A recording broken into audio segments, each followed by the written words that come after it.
내 짐을 여호와께 맡기라. 그가 너를 붙드시고 의인의 요동함을 영원히 허락하지 아니하시리로다.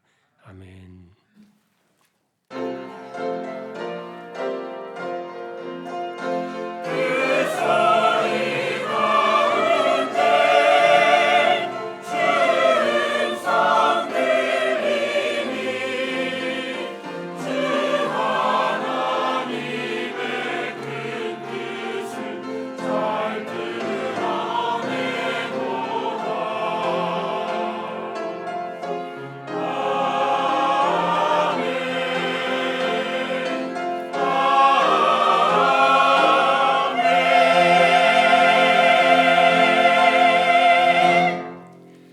하나님 감사합니다. 주님의 날을 주셨습니다.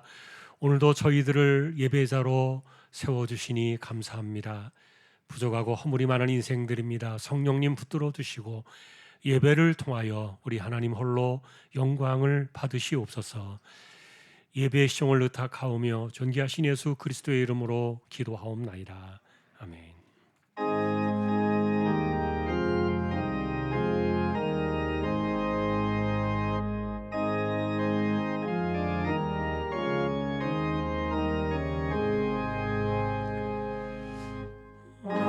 만복의 근원 하나님, 온 백성 찬송 드리고 저 천사여 찬송하세.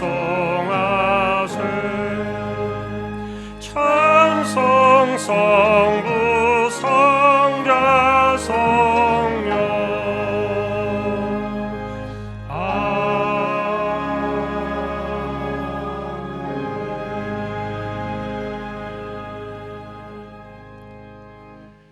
하늘에 계신 우리 아버지여, 이름이 거룩히 여김을 받으시오며 나라 임하옵시며 뜻이 하늘에서 이룬 것 같이 땅에서도 이루어지이다.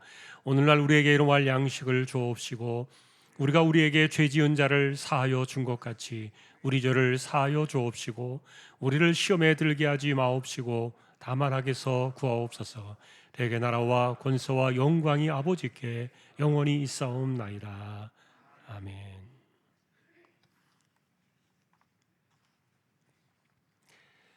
내 의의 하나님이여, 내가 부를 때 응답하소서. 곤란 중에 나를 너그럽게 하셨사오니 인생들아 어느 때까지 나의 영광을 바꾸어 욕되게 하며 여호와께서 자기를 위하여 경건한 자를 택하신 줄 너희가 알지어다. 너희는 떨며 범죄하지 말지어다. 자리에 누워 심중에 말하고 잠잠할지어다. 여러 사람의 말이 우리에게 선을 보일 자 누구뇨 하오니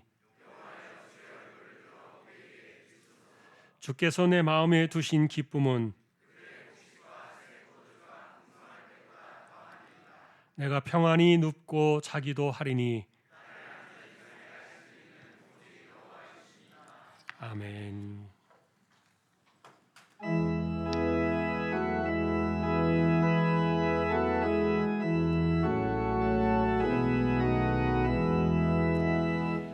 만왕의 왕 내 주께서 왜 고초당했나. 이 벌레 같은 날 위에 그 보혈을 흘렸네. 십자가 내가 처음 볼 때에 나의 맘에 큰 고통 사라져. 오늘 믿고서 내 눈 밝았네. 참 내 기쁨 영원하도다. 주 십자가 못 박히는 속죄함 아닌가. 그 긍휼함과 그 은혜 말할 수 없도다. 십자가 내가 처음 볼 때에 나의 마음의 큰 고통 사라져 오늘 믿고서 내 눈 밝았네 참 내 기쁨 영원하도다 늘 울어도 그 큰 은혜 다 갚을 수 없네 나 주님께 몸 바쳐서 주의 일 힘쓰리 십자가 내가 처음 볼 때에 나의 맘의 큰 고통 사라져 오늘 믿고서 내 눈 밝았네 참 내 기쁨 영원하도다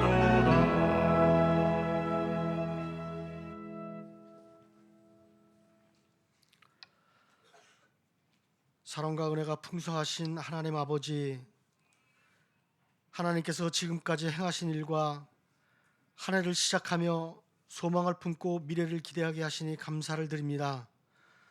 세상은 오직 하나님만이 해결할 수 있는 깨어짐으로 가득하지만 주님 안에 있는 소망을 담대히 보여주며 살게 하시고 우리의 소망을 주님께 둘 수 있도록 도와주시길 기도합니다. 우리에게 인내할 수 있는 힘과 주님의 좋은 소식을 나눌 수 있는 용기를 주시고 주님께서 항상 우리와 함께 하심을 깨닫는 평안을 주시길 기도합니다. 허락하신 2024년 1월의 셋째 주를 시작하며 먼저 하나님을 예배할 수 있도록 인도하여 주신 은혜와 사랑에 감사와 찬송과 영광을 올려드립니다. 이 시간 예배를 통하여 하나님과의 인격적인 만남이 있게 하시고 하나님만이 기뻐 받으시는 거룩한 예배 이 시간이 되게 하여 주시옵소서. 먼저 예배를 통하여 우리 자신을 되돌아보며 삶에 부족했던 부분들을 회개합니다. 삶의 어려움과 두려움이 몰려올 때 주님의 말씀을 떠올리기보다는 상황과 환경에 잠식되어 가지지 못하고 약한 것에 집착하고 슬퍼하며 낙심했던 모든 것을 고백하오니 이 시간 죄를 고백하는 우리의 심령 가운데 십자가의 긍휼의 은혜가 함께 하시기를 간절히 기도합니다.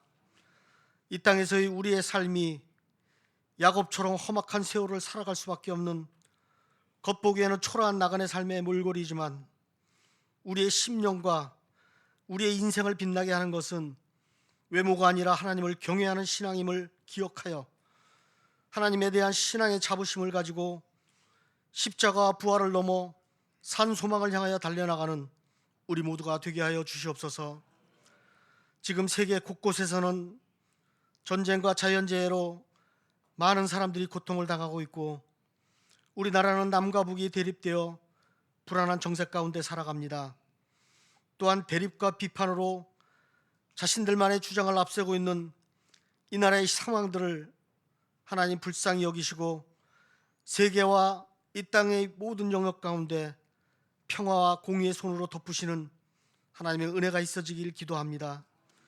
올 한 해도 미얀마 라오스를 비롯하여 복음을 전하시는 선교사님들의 사역과 가정을 지켜주시길 원하며 김포 주한교회가 어려운 시기를 잘 감당할 수 있도록 힘을 더하여 주시길 기도합니다.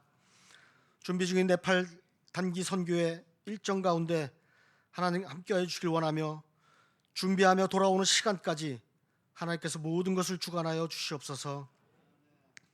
주항의 성도들을 하나님 돌아보시고 삶이 고달픈 자들에게 성령의 위로와 필요한 복으로 회복시켜 주시길 원합니다. 연약한 육신으로 힘든 분들에게는 성령의 능력으로 지탱하게 하시는 치료의 은혜가 있어지길 기도합니다. 청소년부 수련회를 은혜 가운데 잘 마치게 하심에 감사를 드립니다.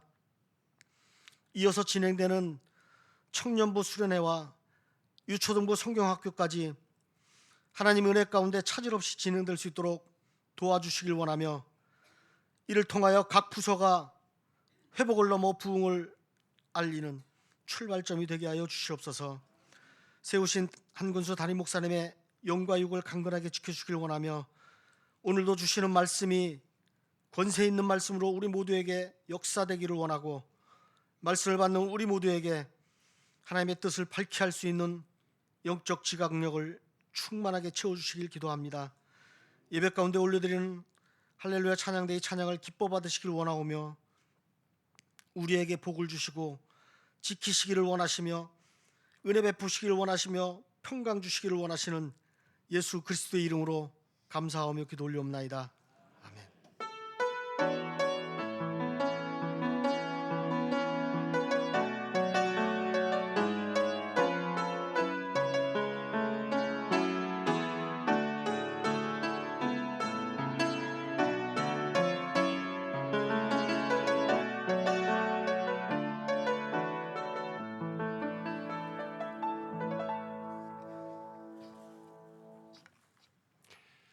하나님의 말씀 오늘은 로마서 14장입니다.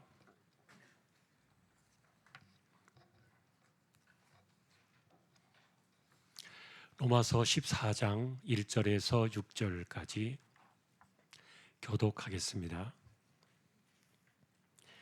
믿음이 연약한 자를 너희가 받되 그의 의견을 비판하지 말라.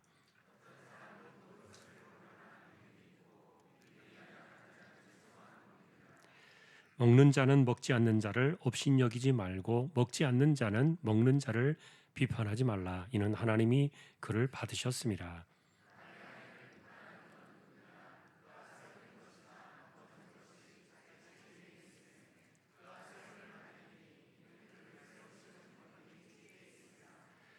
어떤 사람은 이 날을 저 날보다 낮게 여기고 어떤 사람은 모든 날을 같게 여기나니 각각 자기 마음으로 확정할지니라.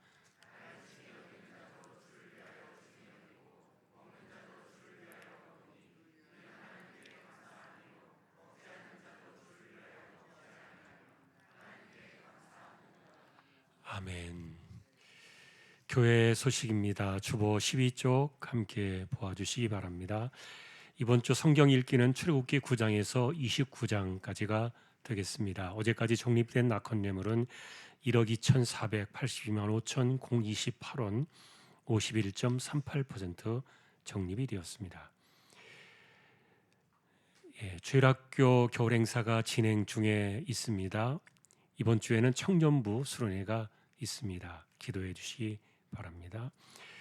네팔 단기 선교 지금 준비 중에 있습니다. 박명화 집사님 유치부 교사, 이선구 집사님 샤론 찬양대 또 섬기게 되었습니다. 감사드립니다.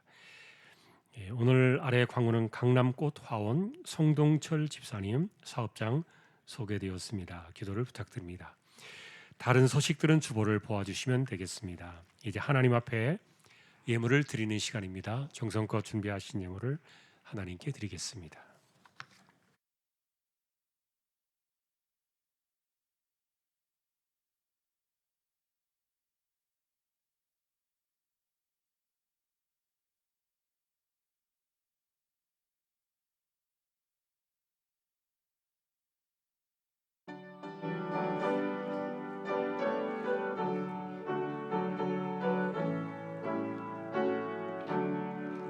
그 크신 하늘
2024년도를 주시고 또 전도회를 섬길 수 있도록 직분을 주셨습니다. 귀한 종들입니다. 하나님께서 기억해 주시고 올 한 해가 다가도록 합력하여 선을 이루어 하나님께 큰 영광을 돌리는 귀한 종들 모두 되게 하여 주십시오. 감사합니다. 하나님께 믿음으로 하나님의 것을 구별하여 드립니다. 주일원금 10의 1조입니다. 목적을 따라 선교, 구제, 장학, 차량 보이지 않는 가운데 드려지는 낙헌 예물 있습니다. 또 여기에 감사를 드립니다. 주님의 은혜 가운데 자녀들 선한 길로 인도하시고 온 가족 건강 지켜주시며 승리하는 삶을 살게 하옵소서. 이사야 43장 19절 말씀에 응답하신 감사드립니다. 어딜 가서 사역하더라도 주님 앞에 행하시는 딸 가정이 되게 하심에 감사합니다. 남편에게 새 차를 허락하심에 감사드립니다. 안전운전하도록 늘 지켜주십시오. 모든 짐을 주님께 맡기며 범사에 감사합니다. 건강 축복하여 주심에 감사드립니다. 2024년 중앙교회 모든 병든 자를 치유하여 깨끗하게 해주실 우리 주 예수님께 무한 감사 올려드립니다. 유아의 세 번째 생일 감사합니다. 하나님의 품에 품어주시고 일평생 주님 앞에 순종하는 자녀가 되게 하옵소서. 이번 한 주도 주님께 완전히 맡깁니다. 하나님 아버지 감사합니다. 우리의 모든 마음과 몸을 주관하시는 주님께서 늘 지키시고 인도하시는 은혜를 경험하게 하시니 감사드리고 언제나 늘 감사 넘치는 온 가정이 되기를 소망합니다. 좋은 직장으로 이직하게 하심을 감사드리며 주님의 뜻대로 주님 안에서 살아가는 자녀 되게 인도하여 주옵소서. 일상의 모든 삶이 주님과 동행함을 감사합니다. 늘 정신적으로나 육체적으로 정상적인 주님의 딸이 되게 해주세요. 감사합니다. 하나님 아버지 주님께 사랑하는 지온이 과정을 말씀으로 견고한 신앙의 뿌리가 내린 축복받는 부부로 살아가기를 믿고 기도합니다. 지난 한 주간의 삶도 우리 주님과 동행하며 말씀 따라 살게 하시니 감사드립니다. 모든 것을 감사함으로 받아 버릴 것이 없게 하라. 할렐루야. 범사에 감사하며 감사 넘치는 귀한 가정으로 인도해 주시며 말씀 안에 바로 살고 자녀들의 기업 번창하여 앞길에 시온의 대로 활짝 열리도록 역사하여 주옵소서. 범사에 감사합니다. 남편 아들 생일 맞아 가족과 평안한 시간 보내기 주셔서 감사하며 시어머니 친정어머니 건강 회복시켜 주셔서 감사합니다. 건강을 의탁합니다. 내 짐을 여호와께 맡기고 영원히 요동함이 없는 복음 안으로 들어가 성령을 따라 행하게 하옵소서. 청소년 부스런의 하나님의 은혜로 잘 마치게 하셔서 감사합니다. 날마다 돌보시고 보호하셔 주시는 은혜에 감사합니다. 가정 예배 드리게 하심에 감사합니다. 하나님 아버지 건강 주셔서 감사드립니다. 주님의 은혜 안에 살게 하심을 감사드립니다. 오늘도 우리의 손길입니다. 중심을 보시는 하나님 살펴주시고 붙들어 주시고 믿음으로 이 땅을 살아가며 신실하게 기도의 무릎으로 이마에 땀을 역하며 열심히 살아갈 때 힘주시고 은혜를 주시고 필요한 물질들을 채워주시며 우리의 연약함을 하나님 붙드셔서 승리하는 삶을 올해도 살아가도록 우리 모두를 주장하여 주옵소서. 존귀하신 예수 그리스도의 이름으로 감사하며 기도 올리옵나이다. 아멘.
할렐루야.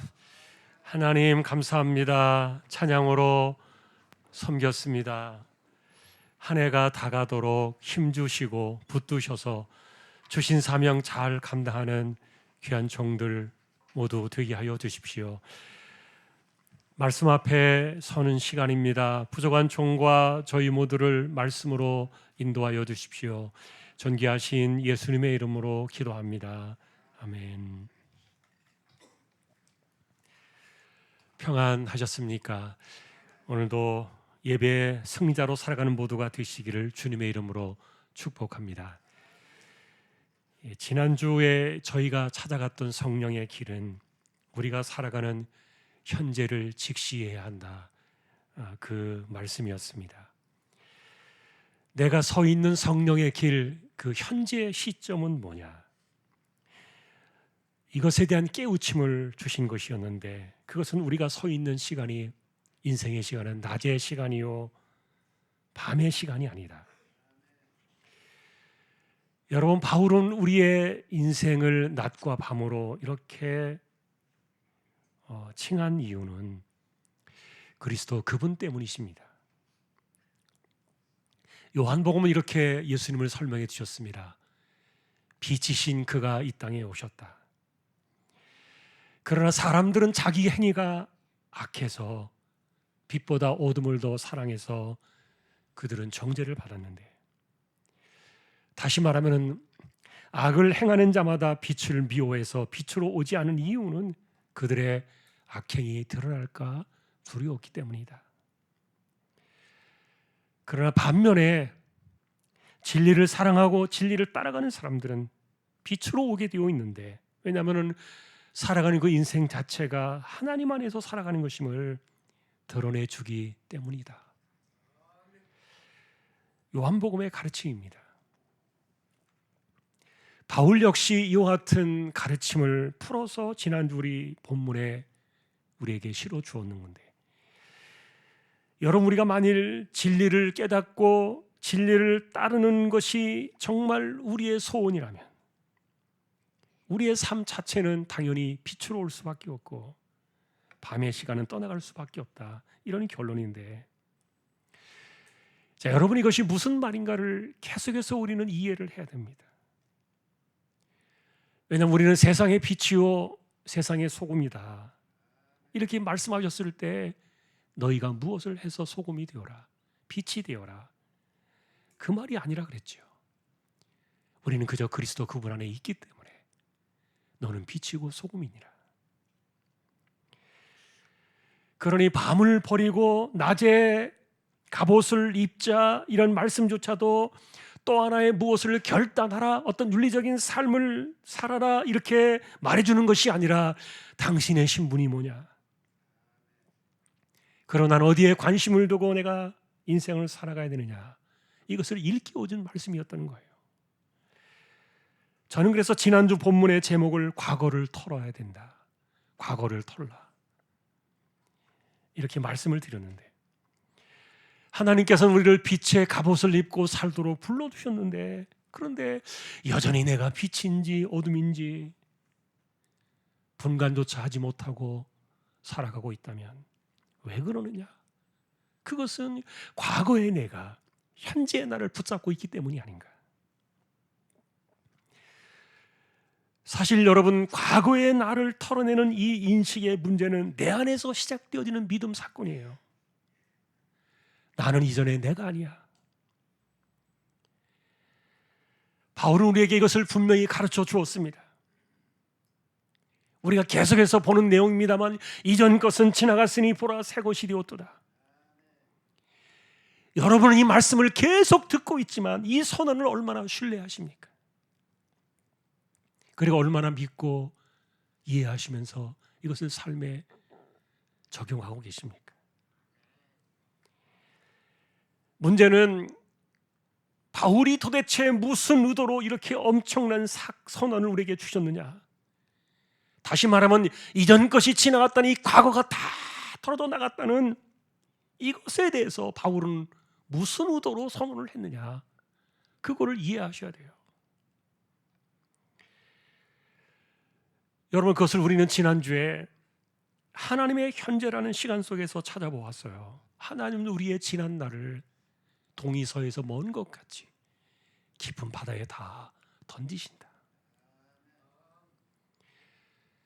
그리고 하나님은 우리의 것을 하나도 기억하지 않으신다.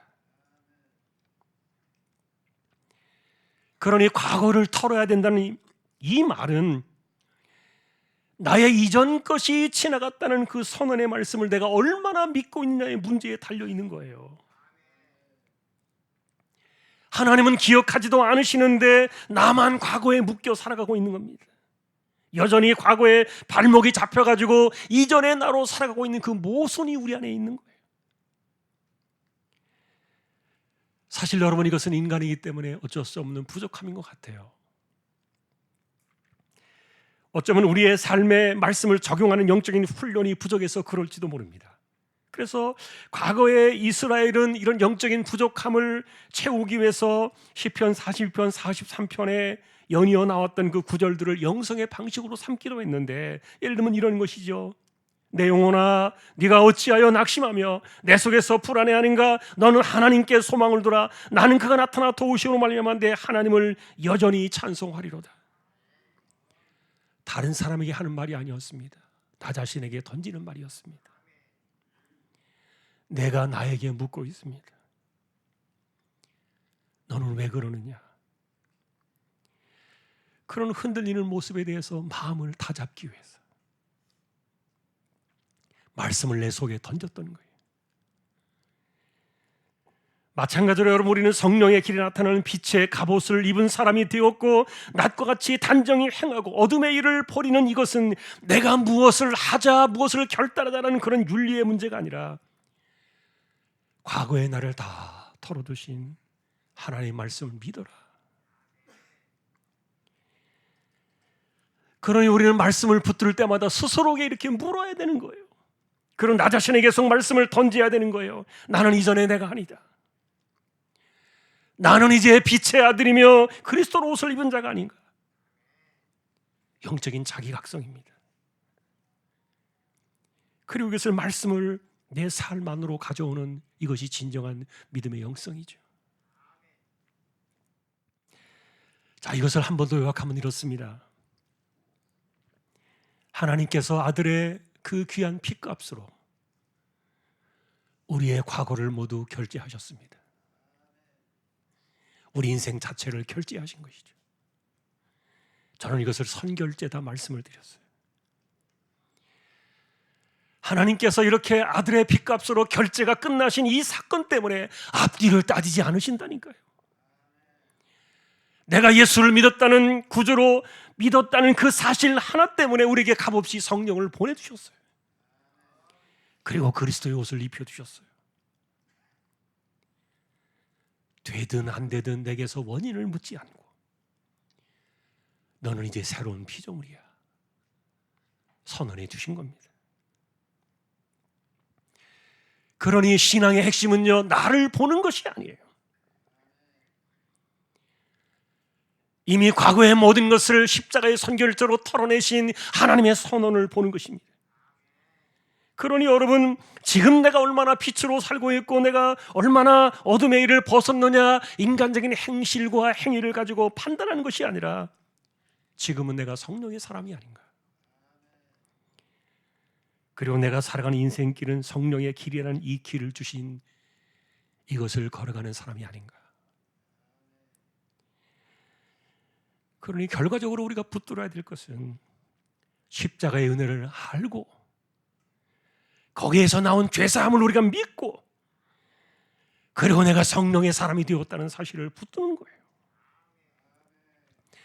다만 이런 믿음을 계속해서 허물어버리고 계속해서 우리의 발목을 잡는 덫이 있다면 이전에 내가 지금도 나를 질질질 끌고 다니기 때문에 그런 거예요. 그래서 우리는 스스로 외치는 방식을 붙드는 겁니다.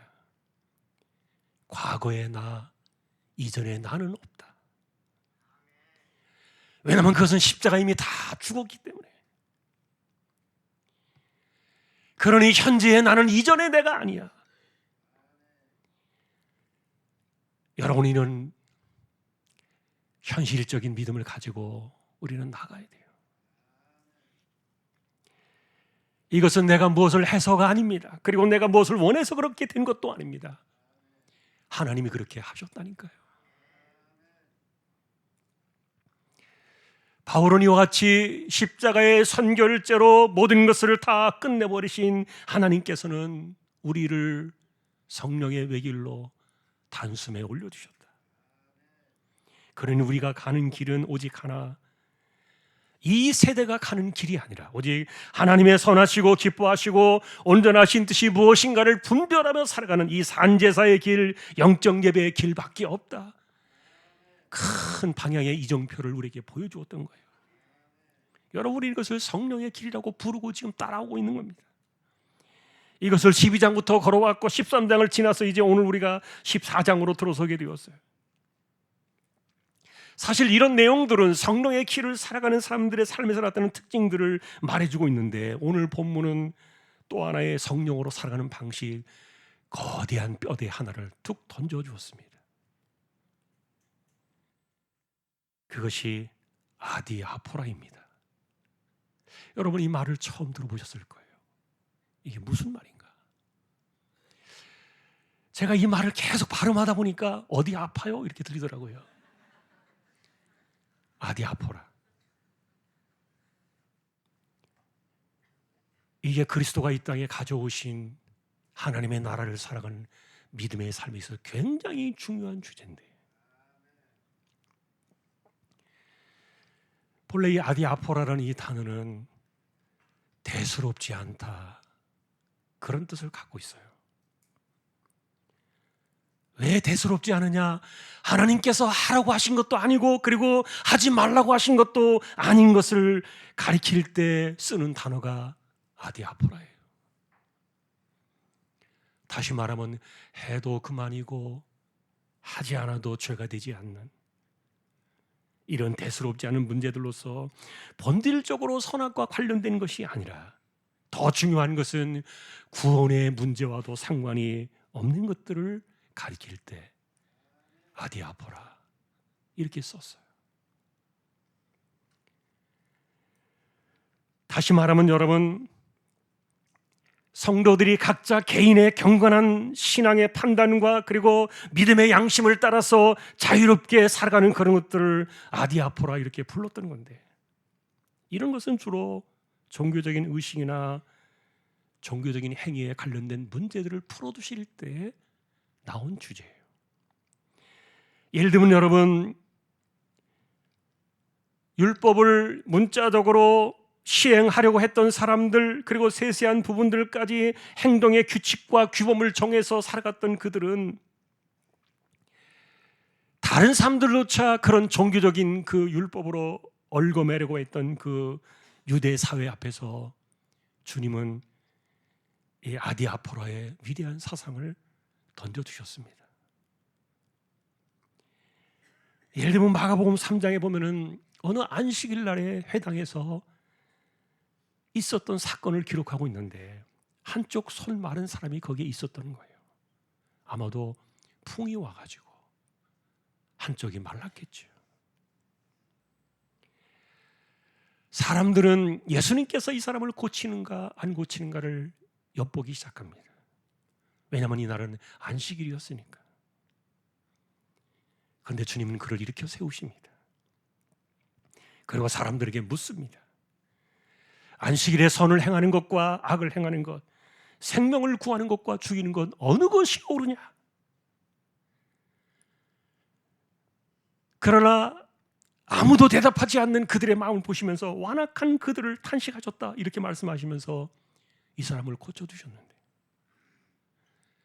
그걸 보고 바리새인들이 회당을 뛰쳐나가서 헤롯 땅 사람들하고 작당을 해서 예수님을 어떻게 하면 죽일까, 그렇게 의논했다는 기록이 나옵니다. 여러분도 혹시 예수님께서 안식일을 무시했다고 생각하십니까? 그러면 주님은 무슨 의도로 이것을 행하신 것입니까? 주님께서 행하셨던 그 사건은 우리를 향하신 하나님의 선하신 뜻이 어디에 있는가를 보아야 한다는 것을 가르쳐 주셨던 거예요. 다시 말하면 그날의 그를 고쳐두신 것이 주님의 아디아포로였던 거예요. 하나님께서도 과연 이 안식일의 의식을 준수하면서 이 사람의 아픔을 그냥 내버려 두는 것이 하나님이 기뻐하시는 뜻일까? 아니다. 하나님의 뜻은 진정으로 이 사람의 생명을 구하고 내적인 성교를 이루는 것에 있지 않겠는가? 주님이 그날 행하실 수 있었던 아디아포라의 주제였던 거예요. 그리고 사도 요한은 이 아디아포라의 주제를 요한복음 8장에서 정확하게 예수님 말씀을 인용해서 선언해 줍니다. 진리를 알지니 진리가 너희를 자유롭게 하리라. 바울 역시 이 주님이 말씀해 주신 이 아디아포라의 이 세계를 이렇게 다시 설명을 해 주었습니다. 그리스도께서 우리를 자유롭게 하려고 자유를 주셨으니 그러므로 굳건하게 서서 다시는 종의 멍에를 매지 말라. 결국 아디아포라의 이 핵심은 제자들을 통해서 자유라는 믿음 사건의 단어로 이것이 들어오기 시작해요. 왜 이런 날들이 나왔는가? 여러분, 사실 사람들은 자신이 가지고 있는 기준과 원칙 때문에 그것 가지고 누군가를 자꾸 엮어매려 하는 거예요. 이것을 종의 멍에다 바울은 그렇게 단정을 지으면서 어떤 사람들이 자신의 아디아포라를 가지고 살아가는 그것을 가지고 너희에게도 강요하면서 너희를 얽어매려고 하는 것이 있다면 종의 멍에가 되지 마라. 종의 멍에를 치지 마라. 왜냐하면 주님은 우리를 자유롭게 하시려고 부르셨기 때문에. 자, 그래서 여러분, 사도 바울은 성령의 길과 반대되지 않는 것들에 대해서는 적극적으로 자유하라 이렇게 가르쳐주고 있었는데, 더욱이 성만찬을 제외하고는요 어떤 종교적인 형식도 그는 인정하지 않았어요.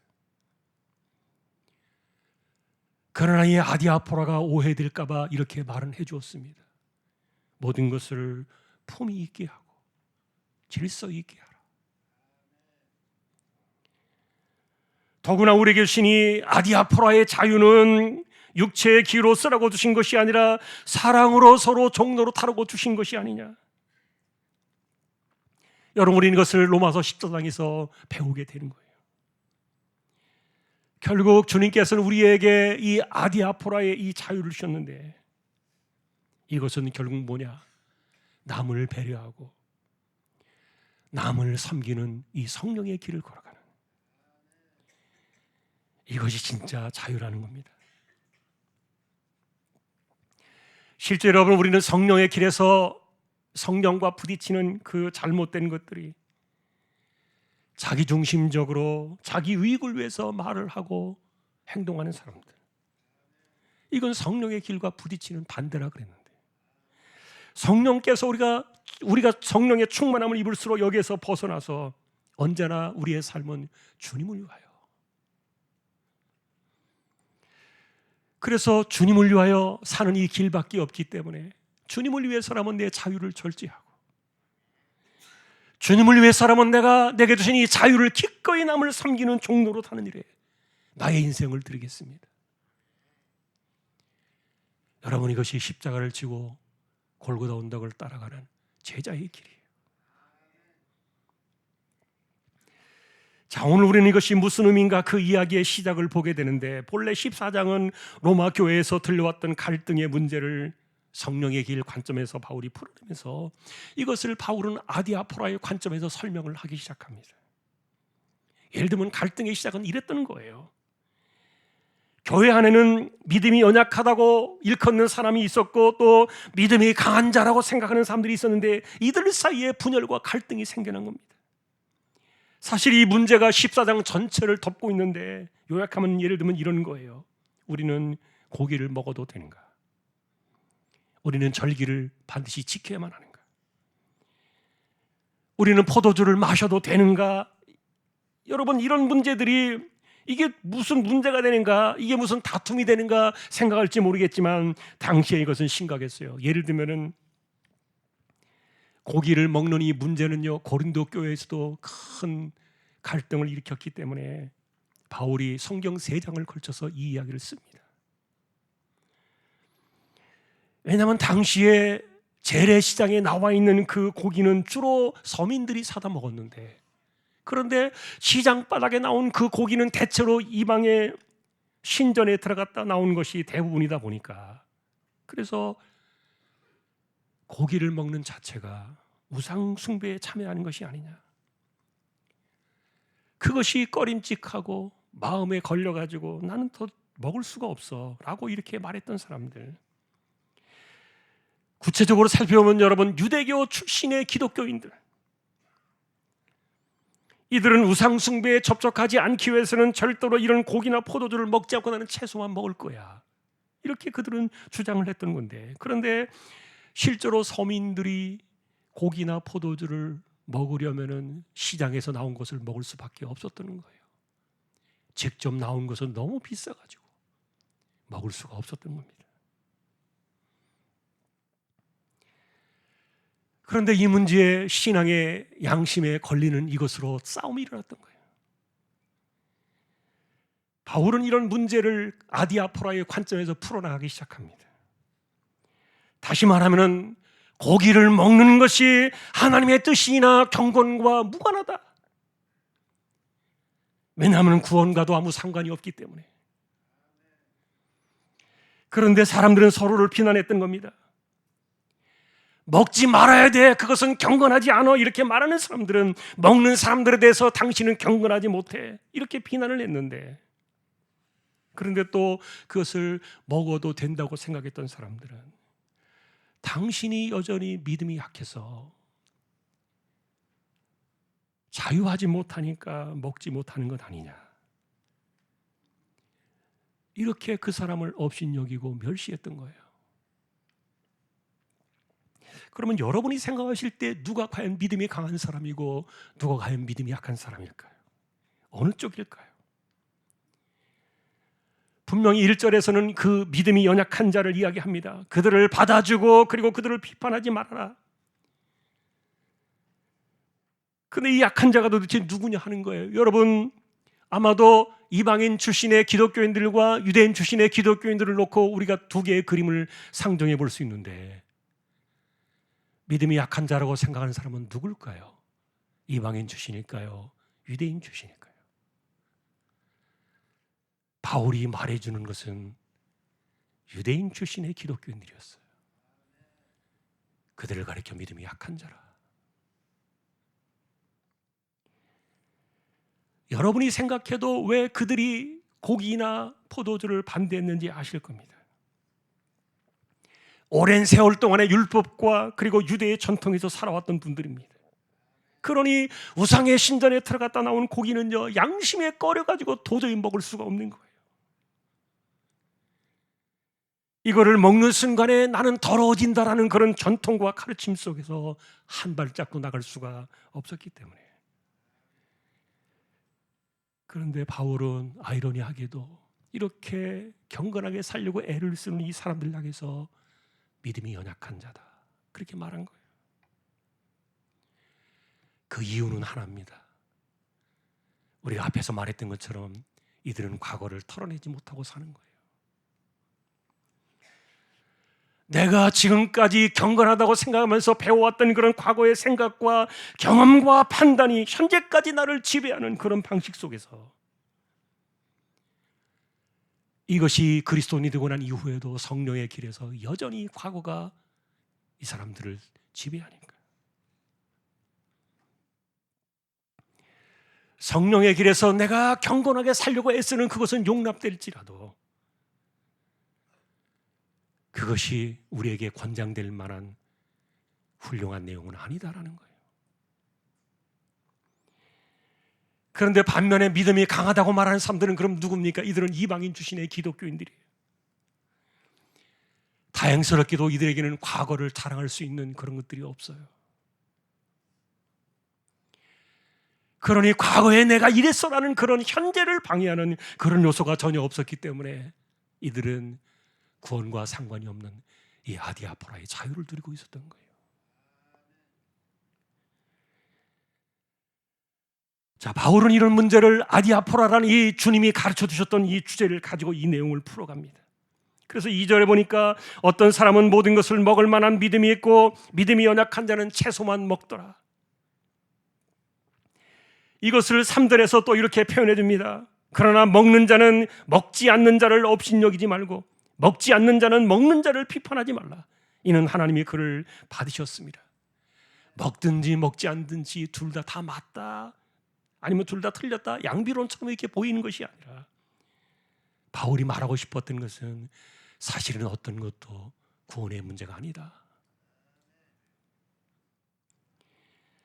그러니 각자 자신의 믿음의 양심을 따라 그들이 하고 있는 것이 아니냐. 문제는 내 입장에 반하는 그런 행동을 하는 사람들을 업신여기거나 따라오지 않는다고 해서 비판하는 그 자세가 틀렸다는 거죠. 내 신앙 양심은 그게 아닌데 당신은 왜 그렇게 하느냐, 이것이 거슬르니까 하지 마라, 틀렸다라고 말하는 이런 것에 대해서 바울은 그들이 아직도 과거에 끌려다니고 있는 믿음이 연약한 사람들이니까 그런 대로 그들을 이해하라. 그러나 그렇다고 해서 그 사람들이 여전히 이 아디아포라의 자유를 누리지 못한다고 해서, 믿음이 약하다고 해서 그들을 업신여기지 마라. 그러니까 나는 자유하는 인생이기 때문에, 내 믿음의 양심으로 괜찮기 때문에 이런 사람들을 가리켜서 고집불통이라느니 아니면 과거에 얽매여서 스스로 경건한 척 살아가는 사람들이다, 이렇게 함부로 말하는 것에 대해서 바울은 입단속을 합니다. 자, 이렇게 말한 이유는 3절 끝부분에 보니까 이들 둘 다를 하나님이 받으셨기 때문이라. 결국 이런 겁니다. 하나님이 뭐라 안 하시는데 네가 왜 상관이냐. 이 설명을 4절에서 합니다. 남의 하인을 비판하는 너는 누구냐? 그가 서 있는 것이나 넘어지는 것이 자기 주인에게 있음에 그가 세움을 받으니 이는 그를 세우시는 권능이 주께 있습니다. 여러분, 우리가 이 아디아포라의 이 주제를요 명확하게 이해를 해야 되는데 이 4절을 잘 보시면은 뼈대가 나와요. 남의 하인이라는 이 말은요 우리 각자를 가리키는 단어예요. 바울은 성도들을 가리켜서 하인이다 이렇게 말했는데, 왜냐하면 우리에겐 주인이 계시니까. 여러분, 우리 주인이 누굽니까? 내가 아니라 성삼위 하나님이 아니십니까? 그러니 내가 서 있는 것도, 내가 넘어질 때 나를 일으켜 세우시는 분 것도 주인 되신 하나님이 아니시냐? 여러분, 이 말의 의미는 이랬던 거예요. 내가 남을 비판하고 남을 업신여기거나 이렇게 서로를 대적하며 자기 것을 주장할 때 그것은 내가 그를 위해서 하는 말이야 라고 생각하는 것이 대부분이었을 거예요. 내가 옳다고 여기는 바를 다른 사람에게 강요하는 것은 그 사람을 바로 세우기 위한 신념 때문에 그렇게 하고 있었다는 겁니다. 그런데 이것이 틀렸습니다. 주님은 우리를 진리 안에서 자유롭게 하실 뿐만 아니라 너의 주인은 나야, 이것이 여러분 성령의 길에 나타난 중요한 주제입니다. 불행하게도 사람들은 상대방을 위한다는 명분으로 마치 넘어진 그를 내가 세워주어야 되는 것처럼 하나님의 권능을 대신하려고 했던 거예요. 그런데 바울은 말합니다. 사람을 세우고 그리고 넘어진 자를 일으키는 것도 오직 주인 대신 하나님의 권능에 속하는 것이니, 그러니 내가 믿음의 양심을 가지고 나를 옳다고 여기는 말을 내가 하면 되는데 그것을 가지고 다른 사람을 비판하거나 업신여기는 그것은 하나님의 권능을 대신하려는 도리어 영적인 무질서를 가져오는 폭행이고, 좀 더 나쁘게 말하면 영적인 깡패다. 아디아포라의 주제를 짓밟는 사건들을 말하고 있는 거예요. 그러니 여러분, 사도 바울이 우리에게 말해주는 이 성령의 길에 나타나는 이 아디아포라의 핵심은 이렇게 말할 수 있어요. 5절에 보니까 자기 마음에 확정한 대로 하라. 내가 주를 위하여, 하나님의 영광을 위하여 내가 이것을 하고 있다면 믿음으로 그렇게 하라. 그런데 5절에서는 또 하나의 주제를 또 가지고 왔습니다. 아까 세 개의 주제가 여러 가지 주제가 얽혀 있었다 그랬는데, 과연 어떤 날이 더 옳은 것인가에 대한 논쟁이 또 있었거든요. 먹는 문제만이 아니라 날에 대한 문제가 있었습니다. 바울 사도는 이 예배로 모이는 날까지도 아디아포라의 영역에 이것을 두었는데, 여러분 예를 들면 메시아닉 주라는 말을 들어보셨을 거예요. 유대인 가운데 예수님을 메시아로 믿는 유대인들을 메시아닉 주 이렇게 말하는데, 지금도 이슬람은 목요일에 예배를 드리고, 그리고 유대교는 금요일에 예배를 드리고, 이 메시아닉 주 이분들은 토요일에 예배를 드려요. 토요일 날. 근데 우리는 주일을 예배로 드리잖아요. 그러면 예수를 믿는다고 말하는 이 메시아닉 주 이들이 토요일에 예배하는 것은 틀린 것입니까? 로마서 당대에도 그랬거든요. 유대 출신의 기독교인들은 토요일이 안식일이기 때문에 이날만을 드려야 된다고 고집을 하면서 싸우게 되었는데, 요즘 세상에도 여러분 장기일자를 여자 하나님이라고 칭하는 이 정신 나간 사람들이 토요일만 예배의 날이라고 주장을 하고 있지 않습니까? 안식교나 여호와의 증인들 역시 마찬가지로 그렇게 하고 있고요. 이들은 성경을 믿는다고 하면서 로마서 14장에서 이야기하는 이 아디아포라의 가르침을 받지 않는 거예요. 내 주장을 관철시키려고 하다 보니까 성경 따위는 지워버리는 겁니다. 여러분, 그게 이단 아닙니까? 자, 그런데 바울은 분명히 그런 날조차도 우리의 아디아포라에 있다 이렇게 말했습니다. 자기 마음에 확정하라. 그래서 여러분, 초대교회는 사도들의 가르침을 따라 토요일에 모이기도 하고 때로는 주일에 모이기도 했는데, 지금은 이렇게 시간이 지나다 보니까 전 세계의 기독교가 주일날 예배로 모이게 되었어요. 그렇다고 해서 다른 나라는 틀렸다고 비판할 수 없다는 거예요. 이건 우리가 같이 합의한 날들이니까. 그러니 믿음의 양심을 따라 마음에 확정한 대로 하라.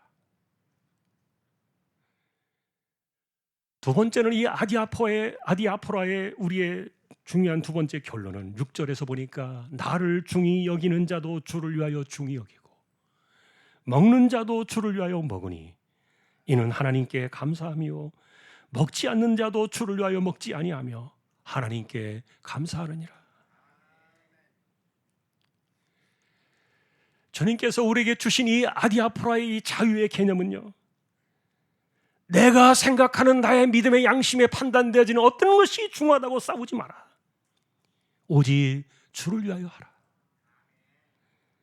고기를 먹든 먹지 않든 그것이 주님을 위한 것이라면 믿음대로 하고, 중요한 것은 하나님께 감사하라는 거예요. 그러니 여러분, 우리는 하나님께 감사를 드릴 수 있겠느냐 하는 문제를 생각해 볼 수는 있을 겁니다. 그리고 과연 내가 생각하고 말한 이것이 주님을 위한 것인가라고 생각되어진다면 그저 묵묵히 내게 주신 십자가를 지고 이 길을 따라가는 거예요. 그러니 내가 주님을 위한 것이고 내가 하나님께 감사하는 일이라고 결정되어진다면 다른 사람의 길도 주님을 위한 것이고 다른 사람의 결정도 하나님께 감사를 드리는 것이다. 이것이 아디아포라의 오늘 작은 소결론이에요. 결론을 맺기 전에 우리 짧은 찬송 하나 드리고 결론을 내리겠습니다.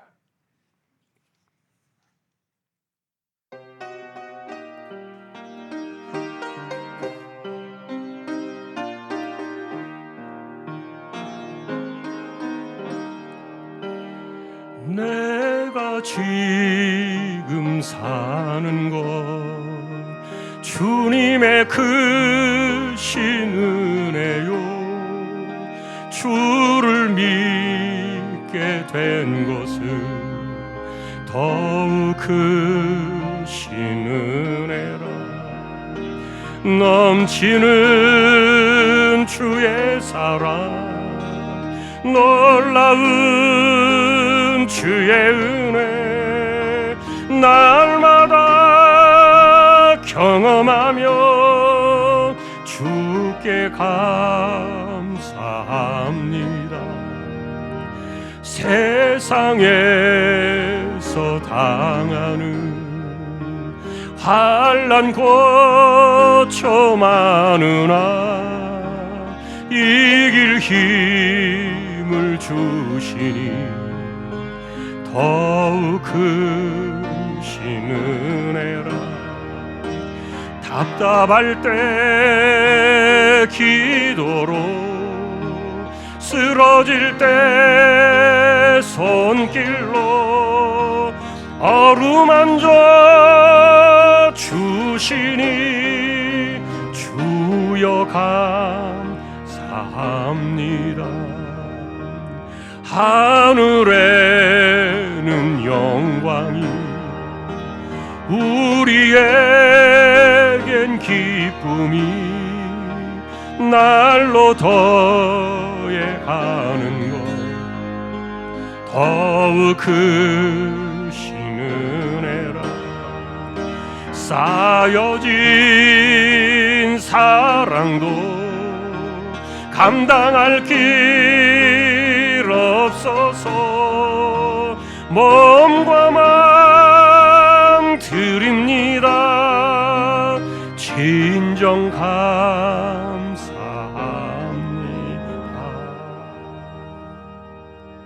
아멘. 오늘 우리는 아디아포라의 개념이 뭔가를 로마서 14장을 통해서 배우고 있습니다. 우리가 살아가면서 구원과 관련되지 않은 수많은 일들이 있습니다. 주님은 이것을 우리에게 자유로 주셨습니다. 진리가 너희를 자유하게 하리라.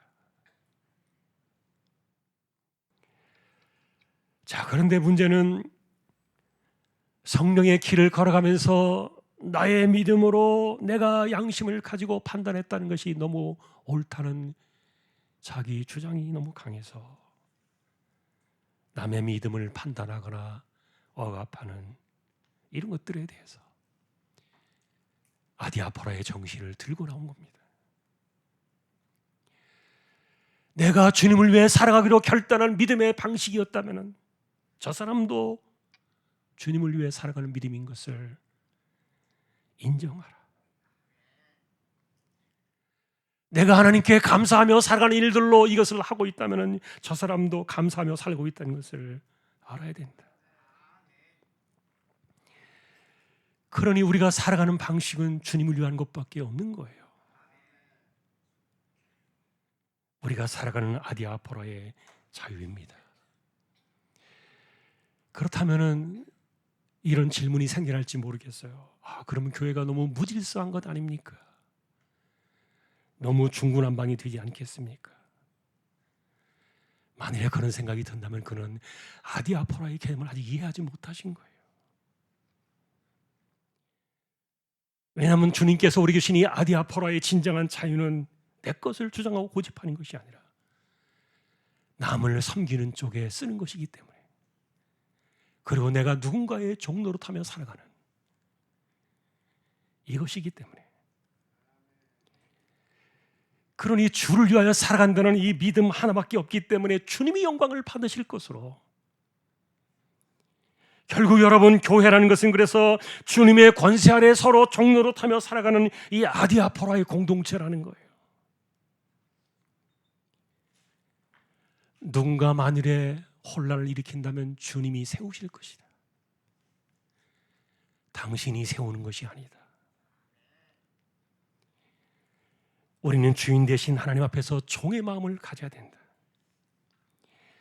그러니 내가 하나님도 아닌데 내가 무엇이라고 누구를 억압하거나 비판할 수 있겠습니까? 안식일에 한쪽 손 마른 사람을 고쳐주셨던 주님의 그날의 일은 주님께서 가져오신 하나님의 나라에서 주님이 행하셨던 주님의 아디아포라였던 거예요. 바리새인들은 이와 같은 주님의 아디아포라를 비판하면서 안식일을 범한다고 예수님을 죽이려고 들었던 겁니다. 교회에서 일어나고 있는 오늘날의 수많은 갈등들이 이런 것들이 많아요. 교회가 이래서는 안 될 겁니다. 각자의 믿음을 따라 우리가 주님을 위하여 무엇인가를 할 수 있다면 하나님께 감사하며 사는 것인데, 그런데 그것은 서로 종노릇하는 것이다. 여러분, 십자가를 지고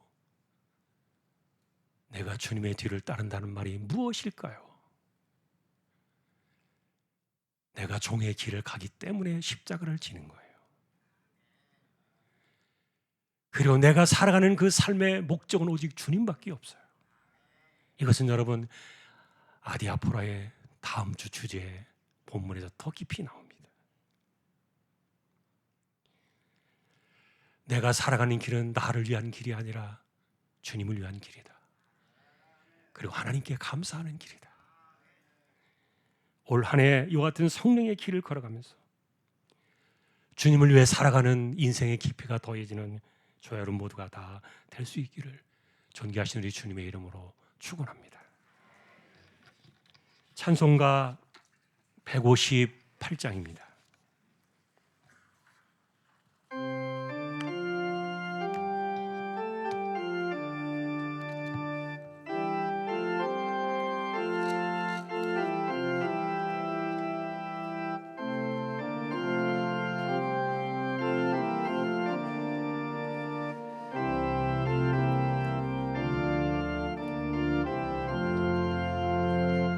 서쪽 하늘 붉은 노을 언덕 위에 비치누나 연약하신 두 어깨에 십자가를 생각하니 머리에 쓴 가시관과 몸에 걸친 붉은 옷에 피 흘리며 걸어가시 영문 밖에 길이라네. 한 발자국 두 발자국 걸어가는 자국마다 땀과 눈물 붉은 피가 가득하게 고였구나. 간악하다 유대인들 포악하다 로마 병정 걸음마다 자국마다 갖은 곤욕 보셨도다.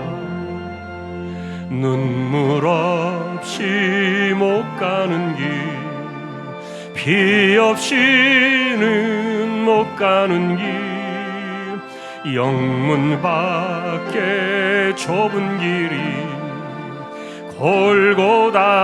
골고다의 길이라네. 영생의 복 얻으려면 이 길만을 걸어야 해. 배고파도 올라가고 죽더라도 올라가세.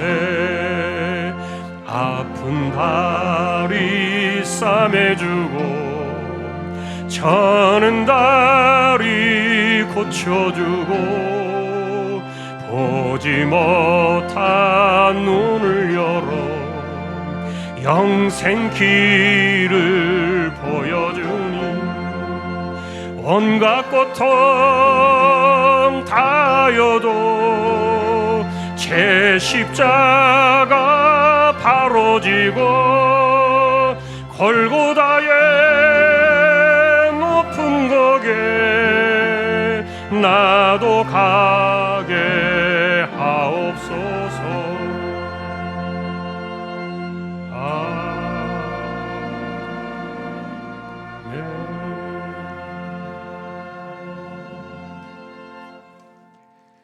우리 함께 파송의 기도는 일어나셔서 하겠습니다. 우리에게 십자가로 두신 이 성령의 길은 아디아포라의 무한한 바다의 길입니다. 그러나 이 길을 우리가 쓸 때는 종노릇의 길을 걸어갑니다. 예수님이 그러하셨던 것처럼 내게 주신 십자가를 지고 골고다의 길을 따라가는 것, 그것이 결국은 주를 위한 길이고 아디아포라의 길이에요. 올 한 해 더 깊은 성령의 길을 가게 해주십시오. 주여 한 번만 외치고 우리 같이 기도로 나가겠습니다. 주여, 하나님 아버지, 허물과 죄로 죽은 저희들을 값없이 살려주시고 하나님의 자녀 삼아주시고 거듭난 피조물이 되게 해주시고 이전 것을 지나가게 하셔서 새로운 성령의 길로 살아가게 하시는 하나님의 무조건적인 은혜, 우리가 이 길을 걸어가는 인생들임을 기억하며 성령의 이 외길을 걸어갈 때 내게 주신 십자가를 지고 걸어가는 이것은 주님이 그러하셨던 것처럼 종의 길을 걸어가며 섬김의 길을 걸어가며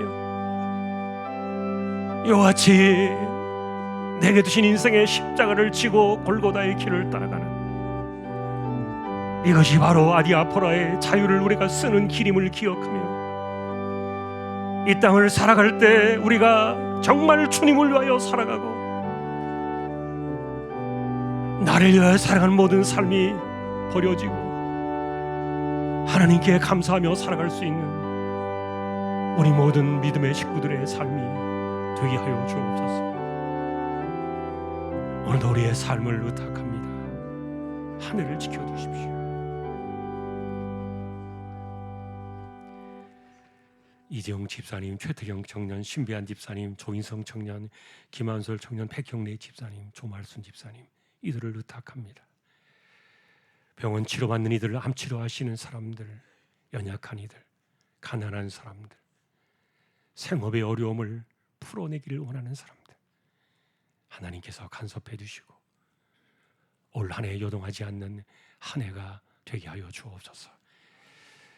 연세 많으신 분들 기력을 붙드시고 맑은 정신 총기가 흐려지지 않게 하여 주옵소서.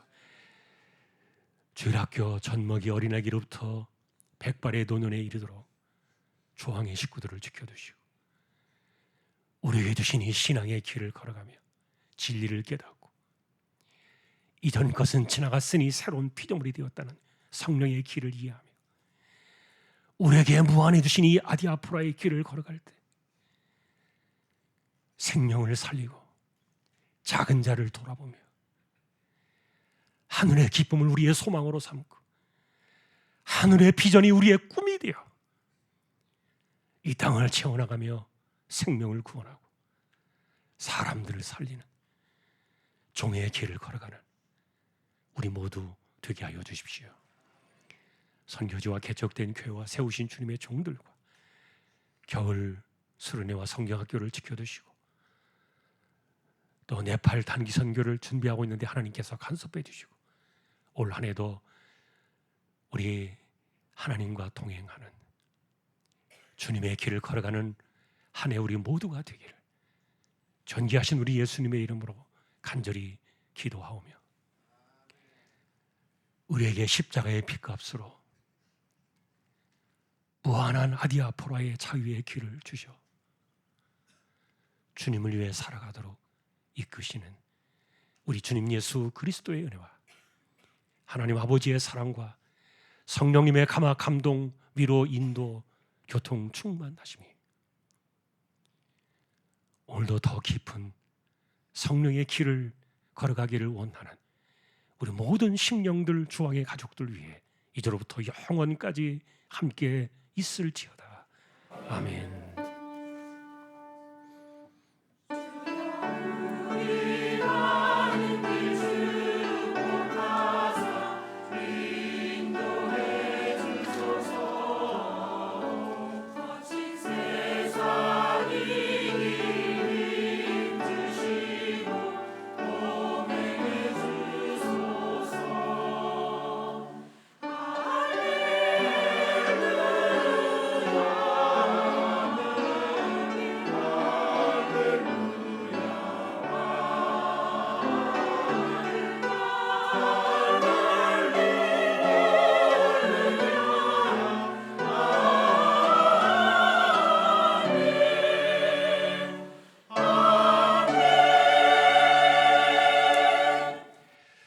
한 주도 승리하시기를 주님의 이름으로 축복합니다. 우리 교제 찬양 함께 하겠습니다.